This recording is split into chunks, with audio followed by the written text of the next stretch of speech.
back, mathematicians.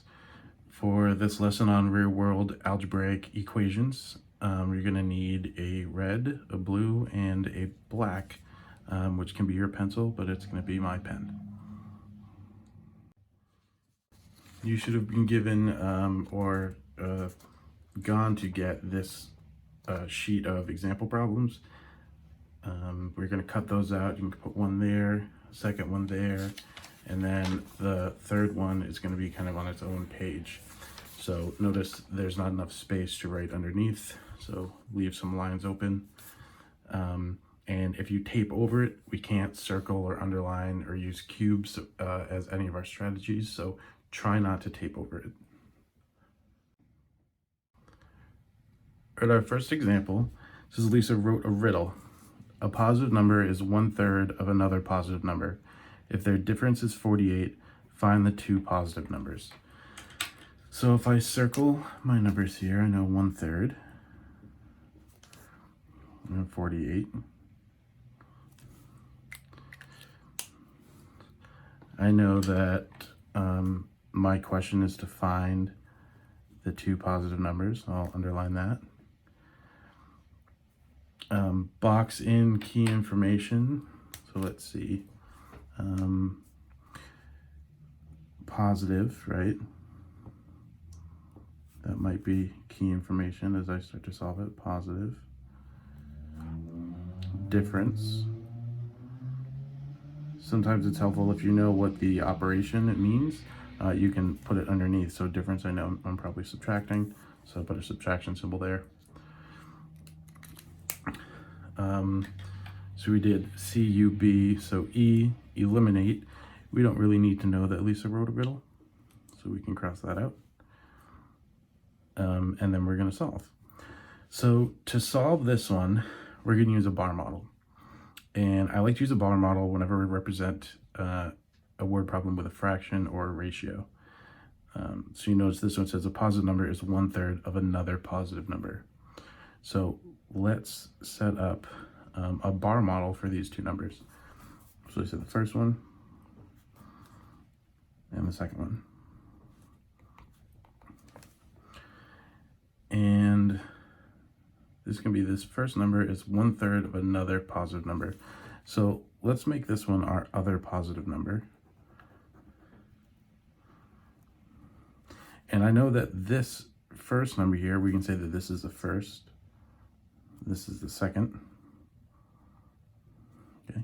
I know that this first one is 1/3 of this one. So if I'm breaking these off into 3, then that's how big the bar is for this one, right? This is 3/3, this is 1/3, which means that this is equal to 1/3 of that. Okay. And I also know that their difference is 48. So that means these 2/3 here that aren't being included are 48. Because the difference in the bars, the length of the bars, or the difference in the two numbers is 48. So now how do I use that information to break it down? So what you should do is you have a number that represents a certain amount of boxes. And that 48 represents 2 boxes, right? It doesn't represent this one or this one. You can cover those up. It only represents 2 boxes. So instead of having like one box of thirds and 3/3 equals 1 whole, you can kind of look at it as you now have 2 equal shares, right? A third and a third. Those are 2 equal shares. And if each of these are the same amount and they add up to 48, then each of these must be half of 48, which would be 24.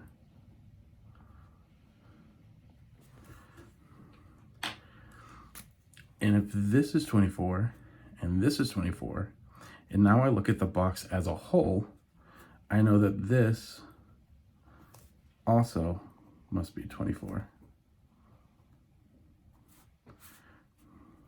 which makes this number 24. And if I'm asked to go back and solve, says find the two positive numbers.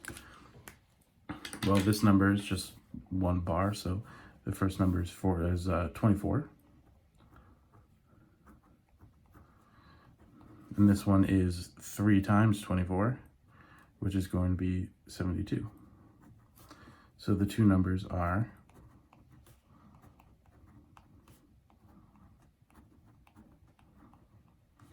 72 and 24.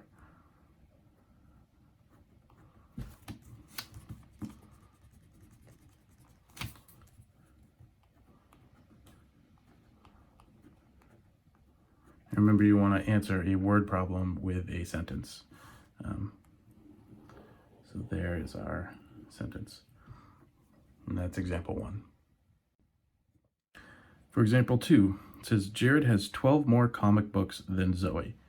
If they have 28 comic books altogether, find the number of comic books Jared has. So let's circle our numbers. We know we have 12, 28. Underline the question. Just find the number of comic books Jared has.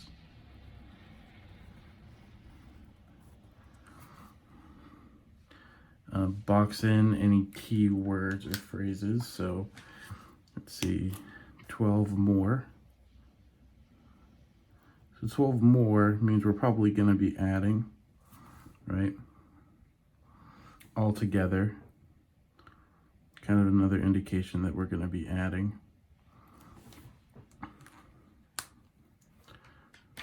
Okay.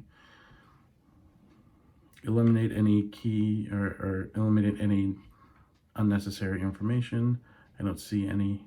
And now we're going to solve. So instead of making a bar model, which we could do, we're going to solve this kind of a traditional algebraic way by setting up equation and labeling a variable. Now this is what's kind of tricky here. So whenever I was in school, I would look back and I'd say, okay, well, I want to label my variable. Let me look at what they're asking. And I think, oh, it says find the number of comic books Jared has. So I think to myself, okay, so I don't know how many comic books he has. So that means that my variable is probably going to be how many comic books Jared has, because that's what I'm trying to find out. And while that is true that that's what they're asking for, that's not the information that we don't know, because we know a little bit about Jared already. We know that Jared has 12 more comic books than Zoe. So what we don't know is how many comic books Zoe has. So that's our unknown. So I'm going to say let Z equal number of comic books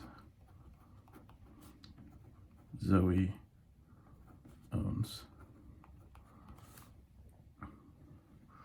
And then if I want to represent each of them, I would say, well, Zoe is represented by Z, and Jared would then be represented by the number of comic books Zoe has plus 12, right? He has 12 more. And then the last bit of information that I need is how many they have altogether. So it says they have 28 comic books altogether. That means when I add the number of comic books Zoe has with the number of comic books that Jared has, I should get 28. And Zoe is represented by the variable Z.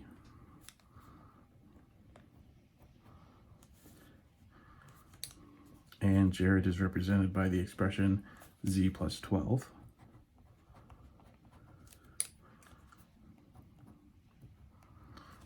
And now I've got an equation that I can solve, and if I need to, I can refer back to my flip chart. In this case, you don't have to, unless I need to. So let's see, Z plus Z is 2Z,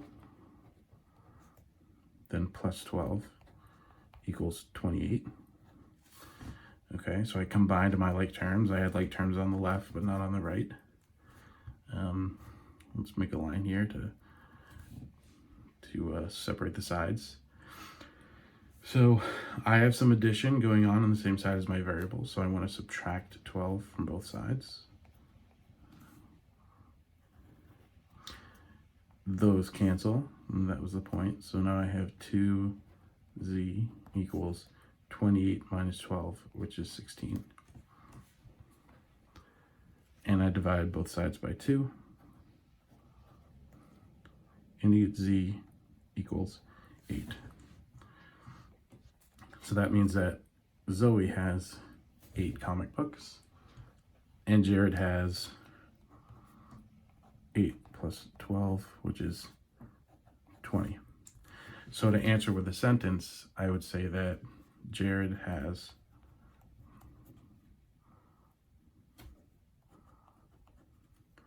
20 comic books.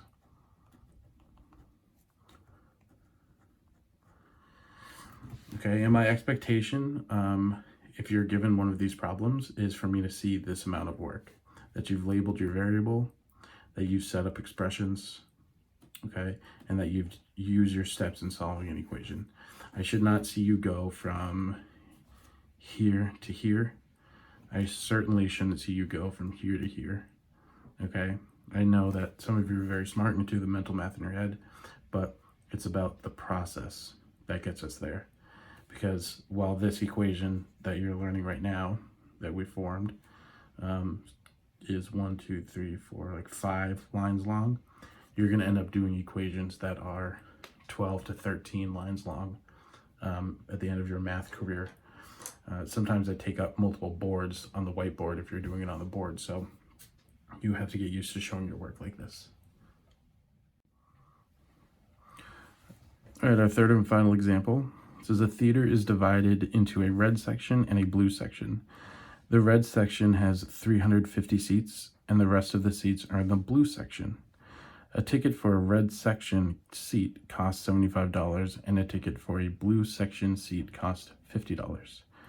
Write an expression for the total amount collected from the sales of the tickets for all the seats in the 2 sections. So that is a mouthful, and that's where cubes really helps us. So let's dive in. We'll circle our numbers. So 350, certainly, $75, $50. I don't see any other numbers there. Now let's underline the question. Now, there's no question in that phrase here, but in the 2 parts, they kind of have their own question. So the question is to write an expression, okay, for the total amount collected from the sales of the 2 seats in the sections. And let's box in some key information. So a theater is divided into a red section and a blue section. Because they don't have it's funny because when you see the word divided, you think, okay, so I'm going to be dividing at some point. But what they're really saying is they're just describing the theater, that it's separated. So they could have used the word separated. The theater is separated into a red section and a blue section. And then you wouldn't think that it's division anymore. So they're using this word to kind of throw you off. It's actually not an actual word that we're going to bold in. It is key information. But the key information is just that we have 2 different types of seats, okay? Not that it's divided evenly, okay? It's just as, like, it's separated. So if you can kind of change the word divided into separated or into something that's not specific to the problem, then that word division or divided in this manner probably isn't going to mean the operation division. But other information we do have is we know that the red section seat costs $75. And this costs $50. Okay, for a blue section. And we want to write an expression for the total amount. All right, so total amount means we're probably going to be adding. And what I want to do is I want to make a table for this problem. So for the table, when you're setting up the categories, you want to go based on what the information you're given is. So I know I'm given two types of tickets, right? So I'm going to make a column that says type of tickets. I know I'm given ticket prices, so I'll put down a column for ticket prices. I know that I'm being asked to find the number of seats. I know there are number of seats here, so I'm going to put down number of tickets, right? And then I want to write an expression for the total amount of sales, so I'm going to put ticket sales. So you're not going to be given this information to fill out a table. You're going to have to figure out how many rows and how many columns are there on your own. Okay, so you're just going based off how can I categorize the information in this problem, and you categorize it just by reading it. Do I have sets of information that I can group together? So categorize by information in the problem.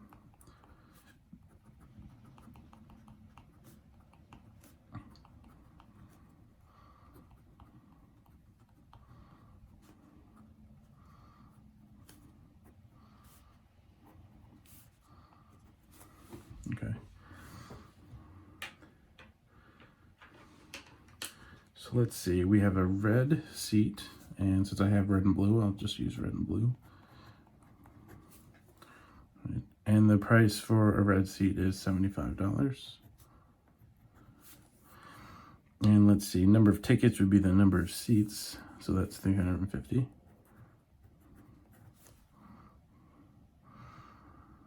Right, and then the ticket sales. So whenever you're trying to figure out the total amount of sales, you're going to be multiplying the number of seats you have by the amount that each seat costs, right? If each seat is $75 and you sell 2, then you're doing 75 times 2. In this case, you have bigger numbers, right? So it's 75 times 350. And that number is quite big. It's 26,250.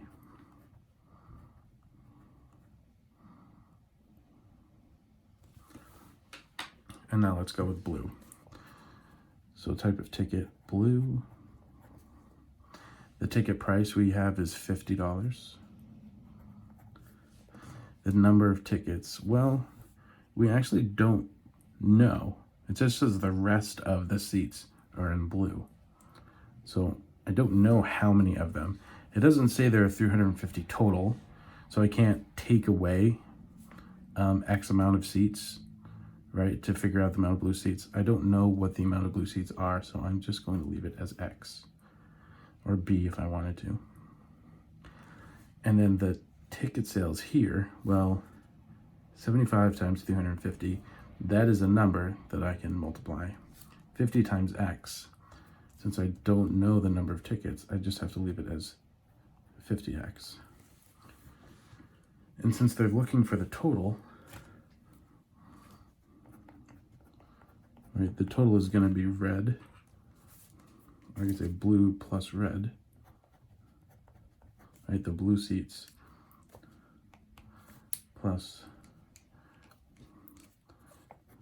the red seats, because they're asking for an expression for the total amount collected from the sale of all the seats, right? So I'm adding them together, which means that it's going to be 50x plus 26,250.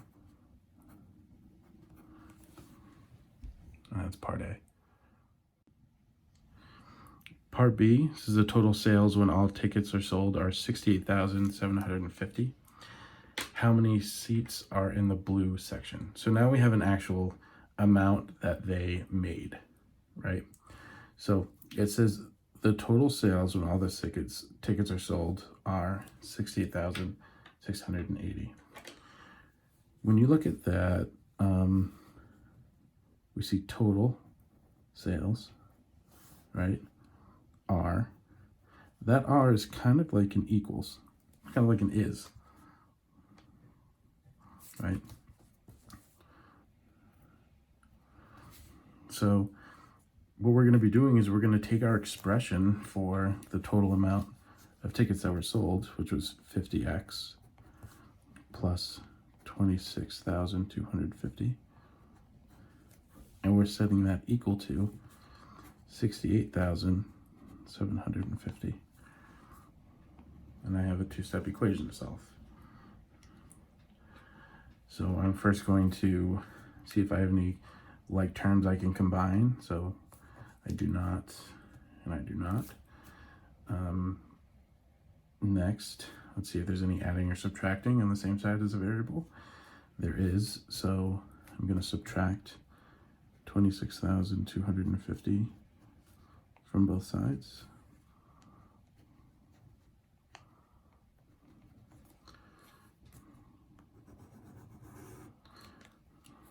I'm left with 50x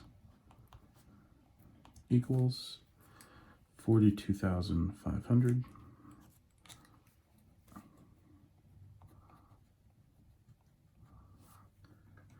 And my last step is to divide by 50 on both sides, because I want to get the x by itself. 50 over 50 is 1. So that means 1x is 850. So to answer with a sentence then, there are 850 seats in the blue section.